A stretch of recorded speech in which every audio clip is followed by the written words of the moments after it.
Tens of thousands of Israelis poured onto the streets of Israel on Sunday, calling on Prime Minister Benjamin Netanyahu to reach a ceasefire deal with Hamas and demanding he do more to bring home the remaining 101 hostages. The protest comes as 6 more Israeli hostages were found dead in a tunnel in Rafah. Eun-jin has the latest. Israel's military recovered the bodies of 6 people in an underground tunnel in the southern Gaza city of Rafah over the weekend, all of them confirmed as being hostages held captive by Hamas. 5 of the 6, including 1 Israeli American, were taken during the music festival on October 7th. Israel's health ministry says autopsies show that they were killed by being shot at close range between 48 and 72 hours before being found. The deaths sparked a massive protest in major cities in Israel.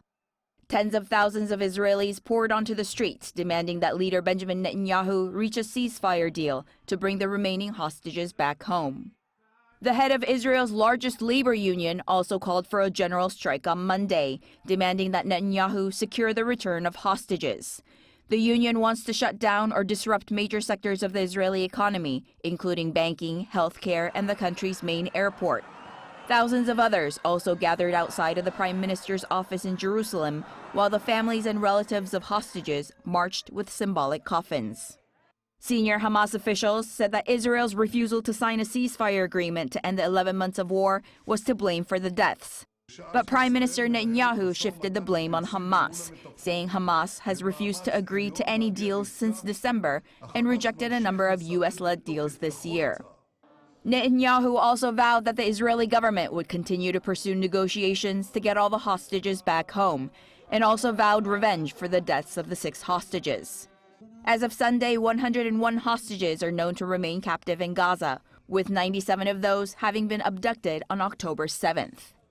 Meanwhile, American leaders expressed their frustration and anger Sunday morning over the deaths of the 6 Israeli hostages, including Israeli-American Hirsch Goldberg Polin, offering condolences and support to Hirsch's families. U.S. Vice President Kamala Harris, in an official statement, condemned Hamas for what she described as continued brutality. But Republican presidential candidate Donald Trump took to his social media platform Truth Social to slam Harris, saying that the hostage crisis in Israel is only taking place because Harris is weak and ineffective, adding that the October 7th attacks on Israel would have never happened under a Trump administration. Eun-jin, Arirang News.